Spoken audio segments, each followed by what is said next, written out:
Welcome to Movie Caps. Today, I will show you a sci-fi apocalyptic thriller from 2013, titled, These Final Hours. Spoilers ahead. Watch out, and take care. The movie starts with asteroids that have just landed in the North Atlantic, igniting a firestorm of destruction that has already taken out large chunks of the civilized globe, leaving approximately 12 hours before the next firestorm reaches Western Australia. The scene moves to Perth, where James and his girlfriend Zoe are spending their last moments at the beach house. But the moment of happiness doesn't last long, as Zoe reveals that she is pregnant, which makes James upset and angry. He berates Zoe for sharing that good news, because there is no way they could spend time with their upcoming child. Feeling frustrated, and wishing to forget everything in his final hours, James leaves his girlfriend alone to go to the party, even after Zoe begs him to stay. On his way, the man on the radio states the eastern coastline of America has been affected, and all of Western Europe has been destroyed by the firestorm. He also states that the firestorm is currently coming towards the nation, which makes things worse. Driving through a montage of chaos, where people start getting crazy and killing each other, James is suddenly confronted by a madman equipped with a blade. After several moments of conversation, the madman randomly gets out of the car and stabs innocent people. James then uses the opportunity to escape and run away. He manages to dodge the man by hiding at the bottom of a car. Unfortunately, while running away from him, James gets his arm hurt by a nail. He postpones his plan to head off to the party after seeing a little girl who has been abducted by a couple of depraved weirdos. He plans to steal the car, but when he hears the girl screaming, he decides to break into the house and attempts to help the girl, despite his insistence that he no longer cares about anything. Equipping himself with a hammer, he manages to kill both of them and rescue the girl, who later introduces herself as Rose. She explains that she was separated from her father in Malaga, a suburb of Perth, while on their way to her aunt's house, and urges James to take her there. He then decides to bring the girl to Malaga, but it seems like her dad has gone away, leaving his car there. Rose grabs a picture of her dad from the car, and shows it to James. While asked about her mom, she says that her mom has died. On the other side, someone on the radio claims that they still have 10 hours left. Continuing his journey to the party, James stops at his sister's house, hoping to drop Rose there. They arrive at James's sister's house, but no one is answering the door. He decides to break into the house through the back door, only to find out that his sister and her husband have committed suicide in the shower, and discover 3 crosses, marking what appears to be his sister's kids' graves. Realizing that he is unable to reunite Rose with her father, James decides to steal his sister's car, which almost runs out of gas, and take her along to the party, in hopes of finding someone there who can take her to her family. On their way, Rose offers James a piece of cloth to stop his arm from bleeding. Suddenly, they spot a police car stopping by, and decide to approach the man. James asks the man whether he can leave Rose with them because he is a policeman. The man refuses, and tells James that he has given up on life, begging and ordering James to kill him and his family instead. James refuses, and leaves with Rose. The policeman finally decides to do it himself. Both of them finally arrive at the party, which turns out to be James's friend Freddy's wild party. The party is overflowing with people, even Russian roulette is being played there. People getting killed is a normal thing there, they don't even feel scared or sad after one of the guys shoots himself in the roulette game. Instead they are celebrating. James eventually meets Freddy, whose sister is James's other girlfriend. Seeing that the party has gone wild, Rose gets noticeably uncomfortable and urges James to leave. He finally meets Vicky and goes to a room with her, telling Rose to play alone in the pool. Vicky forces James to have fun with her, but James seems to be not in the mood, because he just saw his sister die.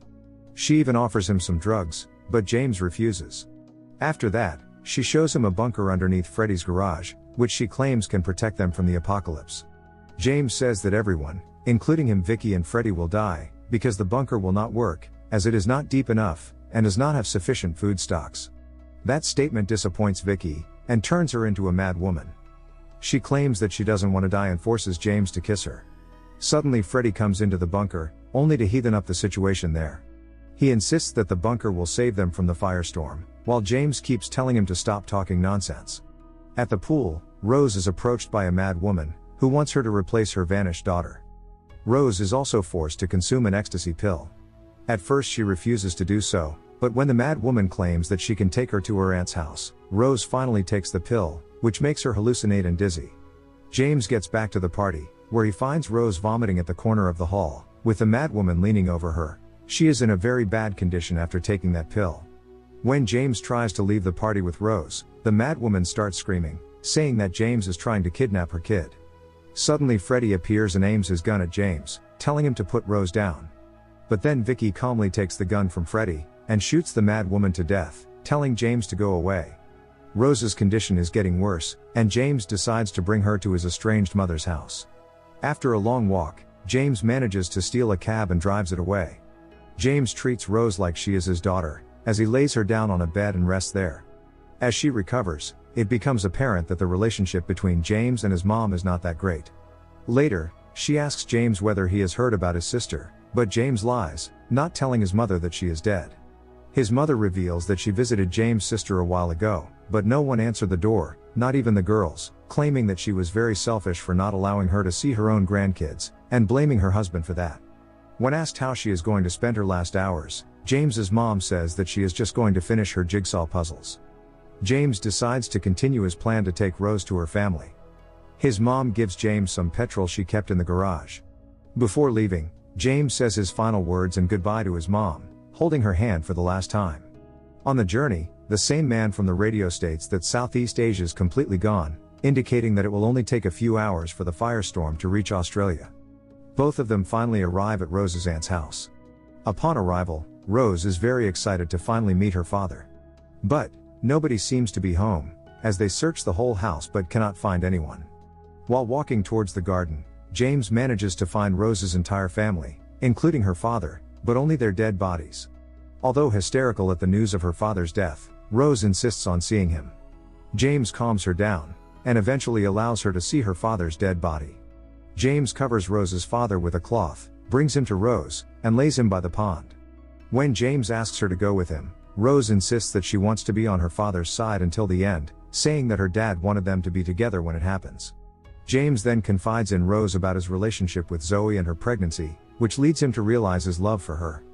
Rose convinces him to make amends with her while there is still enough time. He accepts her advice, and the two share an emotional farewell before they split ways. James then drives away, leaving Rose alone in her aunt's house. Unfortunately, the cab overheats and explodes on the highway as the firestorm approaches, forcing James to run the rest of the way. Eventually, he arrives at the beach house in time, but can't find Zoe in there, while the storm is getting closer. He runs out and manages to find Zoe on the beach, watching the approaching firestorm. At first, she is very mad at James, and does not allow him to get closer. However, James apologizes for what he had done, and the two quickly reconcile, and confess their love for the last time. The pair then embrace, and turn towards the ocean, as they are killed by the firestorm. The end. Thank you for watching. Subscribe if you'd like to see more videos like this.